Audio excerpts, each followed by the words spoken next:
Welcome to another edition of the dpost.com's For All Seasons Sports Show. I'm sports editor Drew Rubenstein, and I'm joined again with publisher Dave Raese, who spent a number of years covering the Mountaineers and local Morgantown sports. And Dave, it's been an interesting week already for the Mountaineers, not for anything that happened on the field at Oklahoma, but more so of what may have happened in Joe DeForest's past at Oklahoma State. Sports Illustrated came out with part one of a five-part series looking into the Oklahoma State football program specifically, and Joe DeForest is mentioned frequently throughout the first article. Specifically, I think it's 5 or 6 players for the Cowboys mentioned that Joe DeForest either paid them or they saw him pay other players. Obviously, the NCAA hasn't had any official word here yet. Neither have either school. They're doing internal investigations at Oklahoma State and WVU. But I guess let's just start off initial impressions when you've kind of seen everything come out here.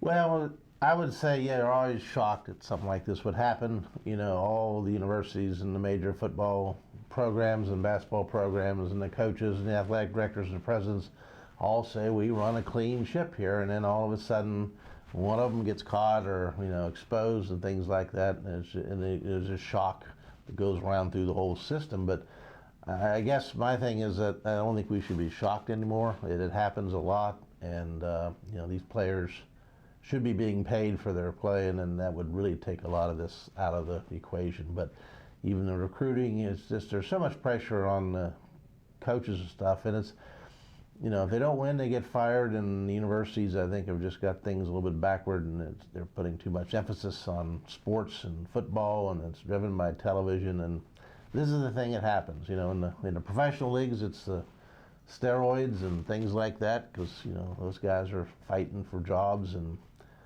it's just all entertainment. It's just got to stop somewhere, and it won't stop until the presidents take control of this. You make a lot of interesting points kind of looking at it the big scale, and we'll come back to that in a minute. But I guess first and foremost, looking at it from WVU's perspective, at this point nothing has been alleged that's actually happened in Morgantown.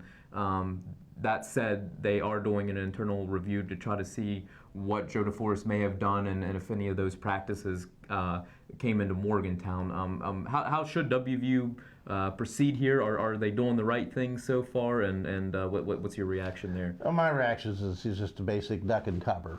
They might make a change there with the one guy, the coach who was mentioned, DeForest, but I would feel better if they had some outside independent investigators come in and look at this. And it doesn't even have to be the NCAA. And again, maybe the Board of Governors should do this, or some type of faculty senate. But I wouldn't be comfortable with the athletic department investigating themselves on this. I think they need someone outside. That's an interesting point, especially when you look at it and depending on what ends up coming out, you're looking at this point it's just a big if, but if DeForest is found to have paid the players, then the next obvious question is, did it happen at WVU? And then I think the next big one is, Dana Holgorsen worked with Joe DeForest for a year at Oklahoma State before hiring him as his defensive coordinator. So what did he know? When did he know it? And those are questions that potentially down the road could have to be answered, I would think. It depends on who asks the questions. I think if an independent investigation is held, I believe that those questions will be asked. If it's in-house, I don't know if those questions will be asked.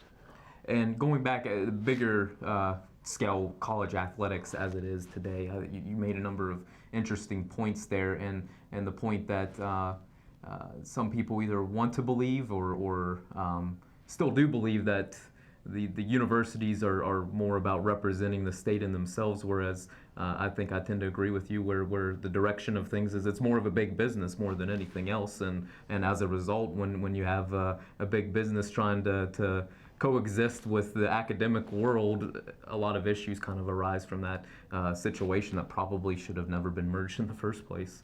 I agree. I think that universities have to stay in business, but they need to be getting more help maybe from the states and legislatures and things like that, where their funding comes from. But to base on TV, based on the success of your football and your basketball programs, and then to base your academic well-being on the success of your football and basketball programs and stuff. It's just, I think you're just asking for trouble, and time and time again it shows up. Schools get trouble.